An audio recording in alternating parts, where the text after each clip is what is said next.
waxaan soo gudbayaa mid saddexaad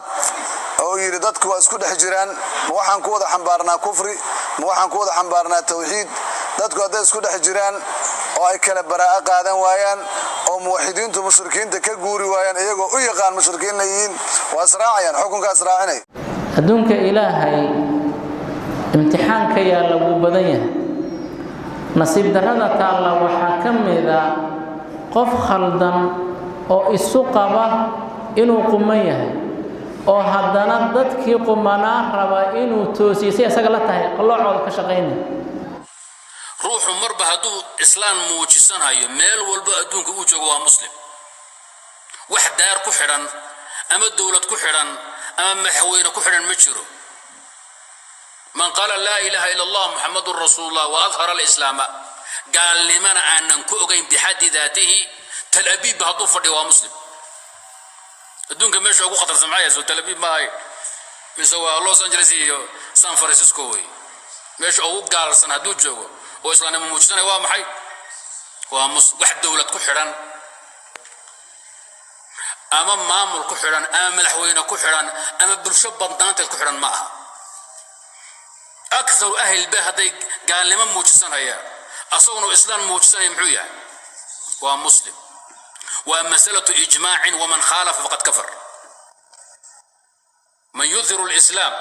ولا تعلم به ناقضا من نواقض الإسلام الحكم له بالإسلام هو قطعي ومن نازع فقد كفر لذا مسألة الله مخل طبعا جربان سوشر حي إذن كان مركب ديقا يوكرنيا بقول فردك بدن باوشا كغال maxaa isu keenaya mas'ala jihaad iyo siyaasad askari oo khusaysa iyo mas'ala khusaysa al-iimaan wal kufr marka dabaalada wararkooda leeyma keeni karo ninkii isu qadan asaga dabaala dad faanteen baro malaynay man kadaya baasway abdixaan oo ma jeedo isu gud baro wallahi dad baa jira say adiga inaad gaal tahay ku ark marka say ku islaamin lahaayeen bay ku dadaalayaan haday adiga ku kari waayaan islaantaada iyo ilmahaaga ay maaragtay rabaan inay qanciyaan dhowr goor bayna soo martay nin gurigiisa inta ku laafay islaantii tii bari baan ka ahay muslim baan adna gaal baatay يعني مشاكلك iyo dhibka ay mujtamacaadka ku hayaan qoladan jamaacada takfiirka waxa kamida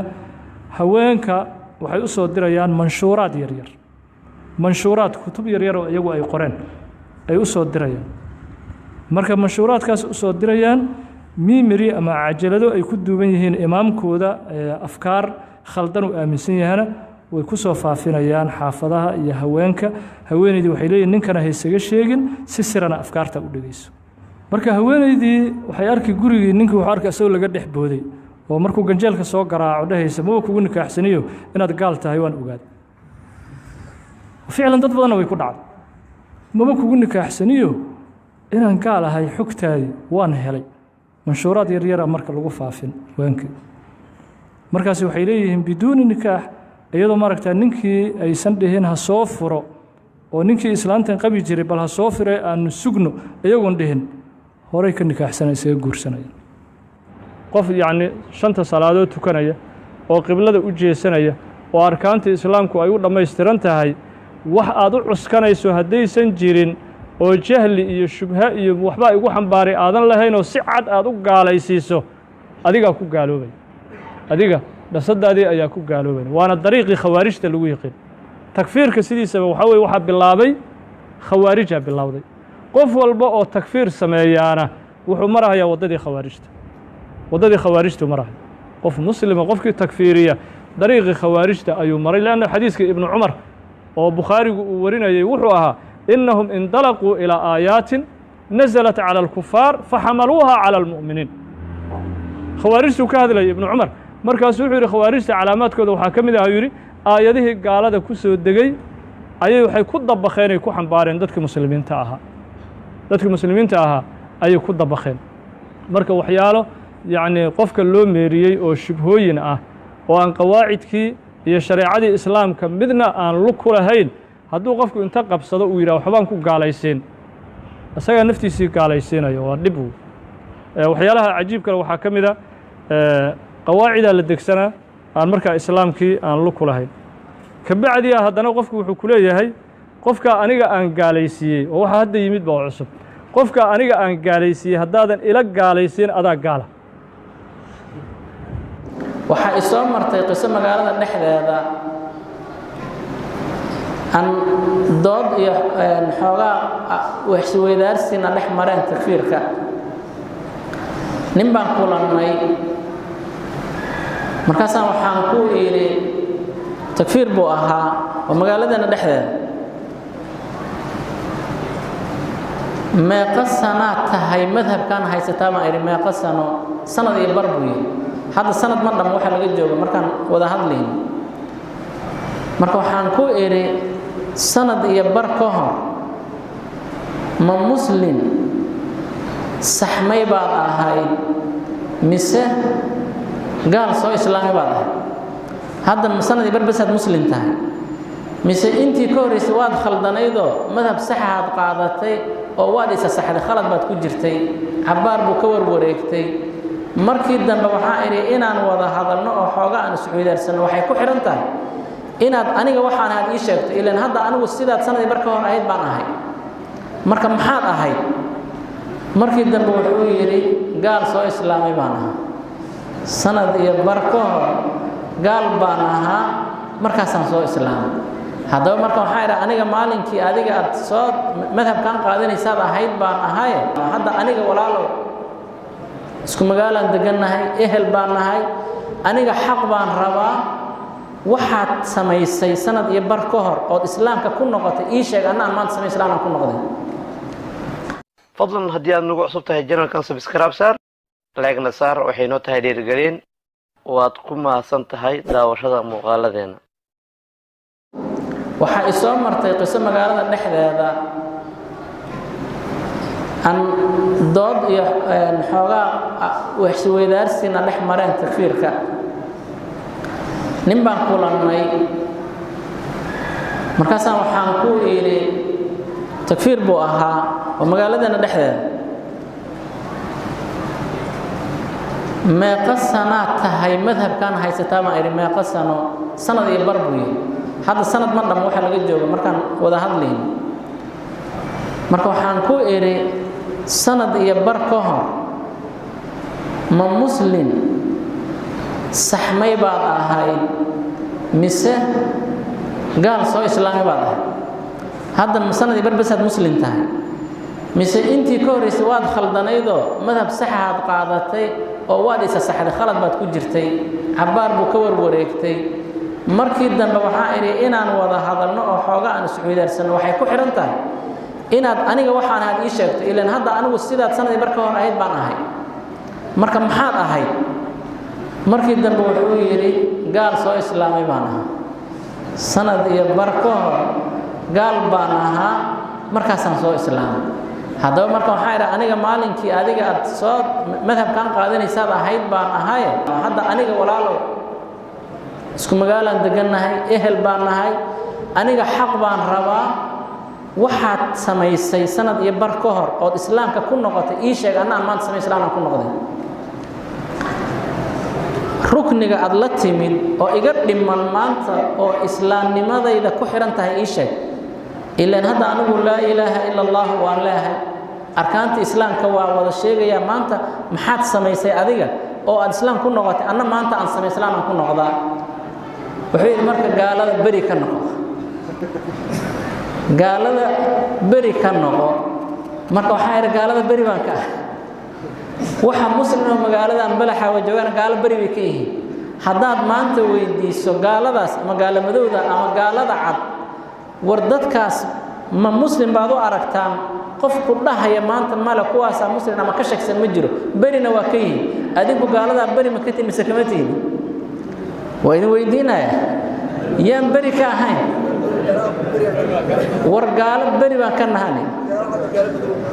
madow iyo cadaan waxtaa gaalo beri baan ka nahay marka inaad idhaarisaa lagaa rabaa isaga waxaa ka khaldan wuxuu ku wada lagu wareeray waa dadkan muslimka adigu aad u arkaysaa gaalaha beri ka noqo intaasaysan muujin karin gaalo beri baan ka ah inaad idhaarisaa lagaa rabaa buu yidhi ood muujiso meel walba lagu ogaado yaan u sheegaa marka meeqa qof baan u sheegaa marka islaamnimada sax noqotay ilaan hadda waa taad isleedahay islaamnimadaadi sax ma aha meeqa qof baan u sheegaa ku dhahaa gaalan berika haddaysan lahayn qofka markaad la doodayso intaasoo aayadood ee dad isu akhrisaan kulli aayadaha qur-aanka markii horaan afafirta waxaan ku yidhi qur-aan hadda akhriso annagoo akhrin karaa ilaan kitaab qur-aanna waa yaallaa aayado qur-aan kuma tartamayna akhrintoodee xaqiiqadan isla taaban rabnaa marka taa meelna waa u mari weyday wax uu ii sheego quman waa waayoon maanta iska bedelo haddaba waxaan ku idhi dadkan magaaladaan joogay masaajidahan laga adimayo iyo dadkan hadda intaas shicaarka islaamka uu ka muuqdo magaalo asliyiin aha oo weligood baan soo islaamin miya mise waa murtadiin oo diinta ka baxay ilaan asaga wuxuu u arkaa magaaladan balaxa waa halkaa masaajid oo meesha ku yaalla ma ahane inta kale waxa adimaya waxa tukanaya muslim ma ah marka waxaan idhi dadkan waxaas dhan samaynahay ma kufaar asliyiin ba mise waa murtadiin yacni weligood ma soo islaamin miya waa gaalada aaminsan tahay weligood ma soo islaamin miya mise intay soo islaamin dib u ridoobeen cabaar buu aamusnaa marka su-aashaas waa adag tahay markii dambe wuxuu yidhi waa ridoobeen markii hore muslim bay ahaayeen laakiin waa ridoobeen haddee in la ridoobo dad wada muslim ahaa oo intaasoo ummadoo muslim ahayd inay ridoobaan adigu ridaad ku xukunto waxay u baahan tahay qof walba iyo wuxuu ku ridoobay inaad ogaatid ilaan marka hore xukmul islaam haddaad u sugtay oo muslim aad tiri inuu xerada islaamka ka baxo waxay u baahan tahay shaksi inaad u ogaatid inuu islaamnimadii ka baxay marka seed ku ogaatid ninkii marka waxba waa noo socon waayeen intaasay nooga soo xirantay laakiin waxaan ku idhi adiga muwaad qanacday maya haddaba aniga iqanci baan ku idhi inaad iqancisaan kaa rabaa xaq baan rabaa inaan sida saxda ah qaataan rabaaye iqanci haddaadan adigu waxayn culummadaada iigee baan ku idhi culummadaada iigee weli waa iigu maqan yahay waxaan ku idhi si macshara diyaar baan u nahay masaajidaha iyo meeshay rabaan ummadda in la kulmiyo oon ku wada hadalnoo dhahno war xaq baan rabnaaye xaqa aan qaadanee noo caddeeya waxaad haysaan waan qaadanayna hadday sax tahay haddii macshar la rabo diyaar baan u nahay haddaysan macshar ahayn ee la rabaan inaan hoos u wada hadalno oon isqancinno 2 iyo 3 iyo masaa'il kitaabaan soo qaadanno is hor fariisanno diyaar baan u nahay anaa kaaga keeni ugu yiri labadaas midkood weli wuu iga keenaya haddana waa sugaynaa nimanka kitaabaha masaajidaha keenaya oo soo ururinahaya waxaan rabnaa annaga inaan dariiqa saxda xaqa qaadanno haddaanan hadda haynin waxay nala tahay oo annaga ilaah subxaanahu wa tacaala ugu dhowaanayna inaan waddadii xaqa ahayd hayno islaamnimadii aan haysanno haddaad noo aragtaan inaan khaldannahay saxda waan rabnaaye nasaxa oo imaada waa doodaynaa dhexda ma taallo haddii aad gar yeelataan waa gar waa laydin siin haddii kalena adinka la rabaa inaad saxantaan haddeertaan baan diyaar u nahay fariinna waa u dirinaa mikrofoonka cid kastoo maqlaysa iyo cid kastoo gaarsiin karta in la doodo oo la isu yimaado labadaba waa diyaar hadday masaajidaha tahay ummaddu soo fariisanayso oon ishor fariisanayno ummaddaas iyo miidiyaha caalamka oo dhan fiirsanayaan inaan sida saxda ah isu raacno diyaar baan u nahay hadday tahay inaan si gooni ah u wada hadalno oo aan dadkaan hadhow ila naftu ma awoodo in ay dadka hortooda ku jabto waxaa laga yaabaa inay ka baqayso xaqaysan u raaci karin haddii la rabo inaan isu imaano meel gooni ah aan ku wada hadalnana diyaar baan u nahay laakiin sax ma aha in maaragtay lala wareego waxaadan dadka la hor imaan karin in la wareegto sax maaha khatartana waa inaad dareentaan wallaahi dhowr goor 1 iyo 2 iyo 3 midna ma aha inta ay dad ku dhacday xaasaskoodii oo la duufsaday ilaan dadka cilmiga ku yar yahay wax walba maaragtay suuragal u ah inay ka dhacaan marka qof walba ka digtoono dadkana uga dig in ilaah subxaanahu wa tacaala ayagana in la badbaadiyo u baahan yahay leanna qofka maanta u arka intaan muslina waxaan in dhowrkaa qof ka ahayn oo magaalo walba intaa yar ay ka joogto magaalo walbana aan joogin inay kaliya muslim yihiin intaan ummadaho tukanaysana oo ilaah xitaa hadduu markii hore xitaa gaal ahaa waa kan addimayo ashhadu an laa ilaaha illa allah wa ashhadu anna rasuulallahi buu leeyahay muxuu ku islaami lahaayoo kale bal haddii la weydiiyo markaad adiga madhabkan qaadatay arkaantii islaamka waagi horaad haysatay maxaa kugu darsamay arkaanta islaamka waa intii maxaa kaloo ku darsamay quraanka waa intii ma quraan kala ugu darsamay ma axaadiid kala ugu darsantay yani waa maxay waxa ugu darsamay waa faham qaloocan kaliya wax kale ma faham qaloocan marka taasna waa khatar jirto inaan isaga dignaa u baahan tahay xadiis bukhaari wuxuu ahaa nabiga sallallahu alayhi wasallam qaacidada dadka muslimiinta uu dajiyay man salla salatana wastaqbala qiblatana wa akala dhabihatana fadhalika almuslim الذي له ذمة الله وذمة رسوله صلى الله عليه وسلم نبي صلى الله عليه وسلم يقول من صلى صلاتنا قفك صلاة دين تكده وهب كانوا تكنين واستقبل قبلتنا قبلة ديننا قابلة واكل ذبيحتنا حولها أنقور عننا عنا فذلك المسلم قفك سوحوي لقاه لي أرمها أمورته لقاه لي ومسلم لما قال يسنكر له الذي له ذمة الله وذمة رسوله وقفك مجنت إلهي هي مجنت رسولك كجرة صلى الله عليه وسلم وبارك عليه حقوق الإسلام كورن هي مجنت إلهي كجرة فلا تغفروا ذمة الله فلا تغفروا الله في ذمته النبي صلى الله عليه وسلم وحير إلهي يعني ذمتي سهبرننا مجنت إلهي هبرننا قف يعني شنت صلاة تكنية وقبلة وجه سنية وأركان الإسلام كو أيوة لما يسترنتها هاي واحد عسكنيسو هدي سنجيرين oo jahli iyo shubha iyo waxba igu xambaaray aadan lahayn oo si cad aad u gaalaysiiso adiga ku gaaloobay adiga dasadaadii ayaa ku gaaloobay waana dariiqi khawaarijta lagu yaqaan takfiirka sidiisaba waxa weey waxa bilaabay khawaarija bilowday qof walba oo takfiir sameeyana wuxuu marayaa wadadii khawaarijtu marahay qof muslima qofkii takfiiriya dariiqi khawaarijta ayuu maray laana xadiiska ibn Umar oo Bukharigu uu warinayay wuxuu ahaa إنهم انطلقوا إلى آيات نزلت على الكفار فحملوها على المؤمنين خوارجت كهذا ابن عمر مركز وحير خوارجت علامات كذا وحاكم ذا يري آياته قال هذا كسر الدقي أيه حيكون ضبخين يكون حنبارين ذاتك مسلمين تاها أيه كود ضبخين مركز وحياله يعني قفك اللون ميري أو شبهوين وأن قواعدك هي شريعة الإسلام كمدنا أن لكل هين hadduu qofku inta qabsado uu yiraahdo waxbaan ku gaalaysiin asaga naftiisii gaalaysiinayo waa dhib waxyaalaha cajiibka waxa kamida qawaacida la degsana aan marka islaamkii aan lu kulahayn kabacdiya haddana qofku wuxuu ku leeyahay qofka aniga aan gaalaysiiyay oo waxa hadda yimid baa cusub qofka aniga aan gaalaysiiyay haddaadan ila gaalaysiin adaa gaala qaacidadii marka waxa la marin habaabiye ahayd yani man kafara من لم يكفر الكافر فهو كافر قاعدة واجرتها لكن ووضع الدليل في غير محله يعني قاعدة دي علماء يكون إجماعين ميل أن بوس كذي لهنا للدجي من لم يكفر الكافر فهو كافر قفك قال قف كان قال نما حكم وقال قاعدة وقاعدة يعني علماء يكون إجماعين لكن يلو لجي قاعدة داس علماء قاعدة يعني كوهاد لي ولجدة إكليهين وكافر كأسلقة هي من وقع في كفر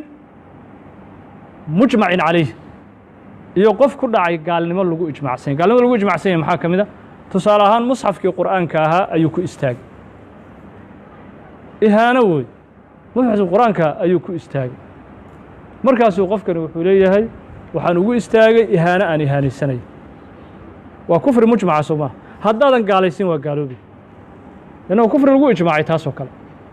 مصحف القرآن كو استاجي مركز قاعدة المحي كل شغين اللولجي ده كافر أسلئة إيه من وقع في كفر مجمع عليه لكن مسائل اجتهادية مسائل اجتهاد ولا يسكو خلاف سنة هاي قاعدة كما دح شغين سنة قفكو قال لي ما حكمس مسائل اجتهادية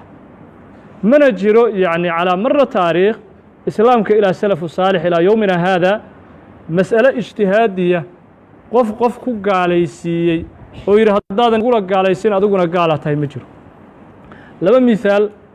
aan ka soo qaadanaynaa taas labada miaal waxaa ka mid ah waxaa salafku ay isku khilaafeen taariku salaadka gaalnayntiistis in la gaalaysiin karayo in kale qofka taariku salaadka ah waa taariku salaad ka salan qofka taariku salaadka ahi weysi salaaddii uga tegey ma gaala mise waa muslim waxaa isku khilaafay imaamu shaafici iyo ardaygiisii imaam axmed imaamu shaafici wuxuu leeyahy waa muslim caasi ah imaam axmedna wuxuu leeyahay waa kaafir taariku salaadkii imaam axmed marka weligii ma laga hayaa ma yidhi qofka taariku salaadka aan ku gaalnimo xugmin aniguba gaalan idhi qofkaan ku gaalnimo xugmin ma lam yukafir taarika salaad fa huwa kaafir itir ma jirtaa waa madhab dhan oo la diiwaan geliyey imaam axmed wuxuu u yaqaanaa taariku salaadka weysi uga tegey salaadda inuu gaal yahay laakiin weligii imaam axmed lagama hayo inuu yidhi qofkan taariku salaadka anigu aan gaalka u aqaan aan ku gaalnimo xugmin isaguna waa gaal tusaale kale masalatu saaxir masalatu saaxir waa masalo iyadana ijtihaadi oo laysku khilaafay saaxirku ma gaala mise gaal ma aha imaamu shaafici raximah ullahu tacala wuxuu leeyahy hadduusan kufrigiisa xalaalaysan yani waxaan leeyahay sixirka hadduusan xalaalaysan waa muslim caasi ah baynamaa imaam axmed iyo maalikiyada iyo ay gaalaysiiyeen imaam maalig iyo imaam axmed lagama hayo man lam yukafir isaaxira fa huwa kaafir qofkan saaxirka gaalaysiin asaa gaala lagama hayo idan marka waxaa weeye masaa'il ijtihaadi ah cid laguma gaalaysan karo qaacidadana maba ka shaqayn maba loo dejinba masaa'il ijtihaadiya qaacidada laakiin hadda maxaa yimid qofku inuu shubhaad inta soo meersado oo yidhaha shubhooyinkan aan dadka muslimiinta ku gaalaysiinayo qofkaan igula gaalaysiin asna waa gaal marka waa min baab wadci اlqawaacid waاddaliil fii gayri maxalih waa qawaacidkii islaamka iyo musطalaxaadkii islaamkao la jahwareerinayo laakiin hadda soomaaliya waxaa ka soo ifbaxayba dadka muslimiinta xoolaha ay gowracaan kuwa aan cuninaa jira oo takfiir la yidhaaho takfiir oo kawaanada dadka muslimiintu kawaanada ay iska leeyihiin wax ku gowracdaan aanba ka adeeganaa jira oo hilibkaba aan ka cunin ilaa qof isagu kawaanla ah oo iyaga jamaacadooda ka tirsan oy og yihiin inuu takfiir yahay mooye qof kale aan hilibka ka iibsanayn ayaa jira qolada markaa habkaa u dhaqmaysa waxaa weeye waxay aaminsan yihiin shucuubta iyo mujtamacaadka ay ku dhex nool yihiin inay ka sii fog yihiin yahuud iyo nasaare xataa ay ka gaalnimo badan yihiin leannu hadda sharcigu muxuu ku leeyahay yahuudiga iyo nasraaniga wixii uu gowraco ayaaba la banneeyey ayaa la banneeyey in hilibkiisa la cuno muxuu marka nimankan takfiirka ayagu waxay aaminsan yihiin mujtamacaadka ay ku dhex nool yihiin oo muslimiinta ah oo ahlu tawxiidka ah inay ka sii daran yihiin oo ka gaalnimo badan yihiin yahuud iyo nasaaro oo iyagu waxay aaminsan yihiin yahuud iyo nasaaradiina hilibkoodii waa la cunahay muslimiinta aan ku dhex noolnahana waxay leeyihiin way gaalaysiinayaanoo hilibkooda ma cunayaan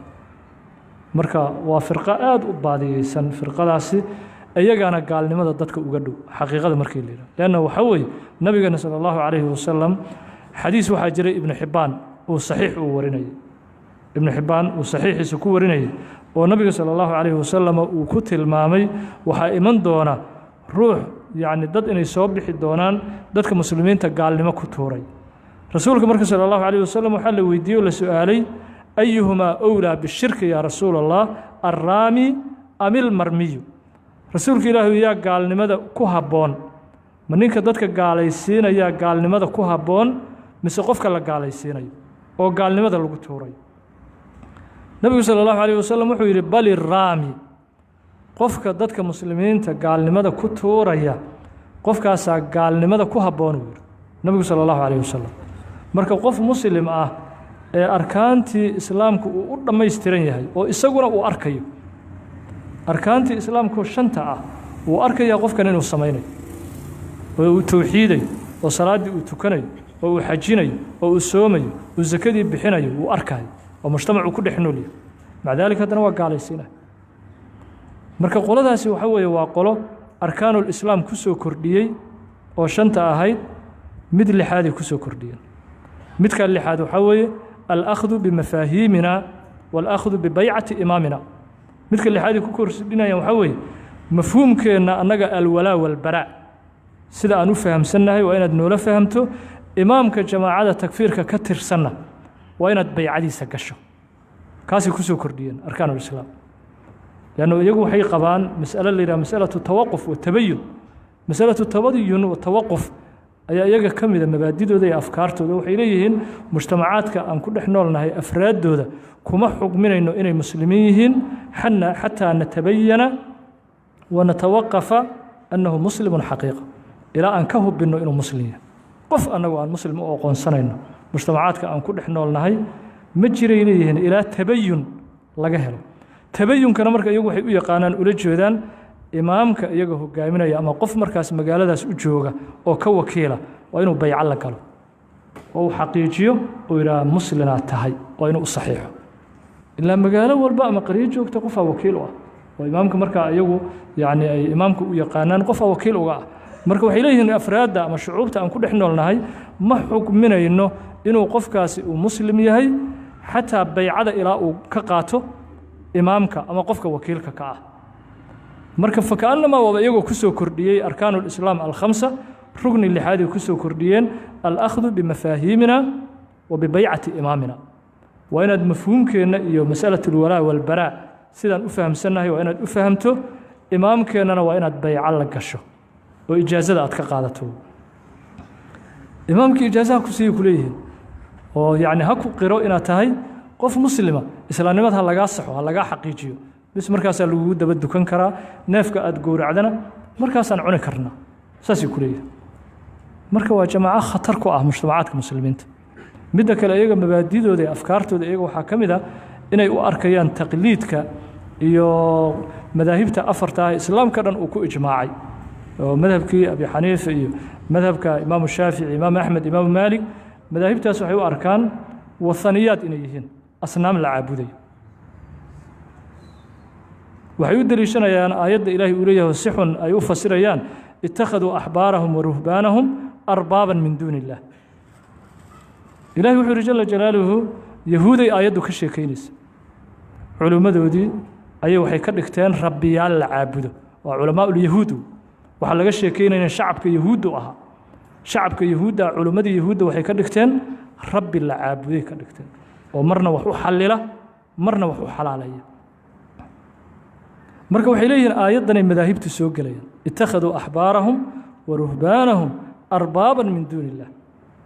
yacni ruhbaantoodii iyo culimmadoodii rabbi ka samaysteen yaa aaminsan abi xaniifa iyo imaamu shaafici imaamu maalig iyo inay rabbi yihiin inay iyagu jeebkooda wax ka xallili karaan waxna ka xaaramayn karaan muslin aaminsani ma jiro marka waxaa weeye mabaadi iyo afkaar iyo cudurro khaldan ay aaminsan yihiin ayay dadkii ku xukumayaan cudur ayaga ku jira nabigana sala allahu wasalam wabaaraka calayh wuxuu ku tilmaamay man qaala liakhiihi yaa kaafir faqad baa'a bihi axaduhuma xadiiskii bukhaari uu saxiixiisa ku warinayay qofkii walaalkii ku yidhaaha gaala tahay labadooda midaa gaaloobayuu yidhi rasuulku sala allahu calayh wasalam kelimadu meel saddexaad ma aadayso qofkii gaala tahay iyo hadduusan ilaahay agtiisa gaal uusan ka ahayn aday kugu soo laabanaysaa gaalnimadu leannu nabigana sala allahu wasalam wabaaraka caleyh mafhuumka iyo idaarka muslimiinta markuu xadaynayey nabigu sala allahu calayh wasalam wuxuu yidhi man sallaa salaatana واستقبل قبلتنا وأكل ذبيحتنا فذلك المسلم الذي له ذمة الله وذمة رسوله صلى الله عليه وسلم النبي صلى الله عليه وسلم يقول قفك صلاة دين تكذا وقاب كان صلاة تكنين تكذا واستقبل قبلتنا قبلة الناس نقابله صلاة حق إلى جيسته وأكل ذبيحتنا حولها ذلك المسلمين يقول عيان نعونا فذلك المسلم الذي له ذمة الله وذمة رسوله كاسا مسلم ليراهور nabigu sala allahu calayh wasalam marka dad ahlulqiblo ah dad qiblada salaadda ula jeesanayo arkaantii islaamka uu ku dhammaystiran yahay qof gaal u yaqaana asagaa isgaalaysiinaya min xaysu laa yashcuru walaa yadri mana oga miskiinku ma oga gaalnimadu asagay ku soo laabanaysa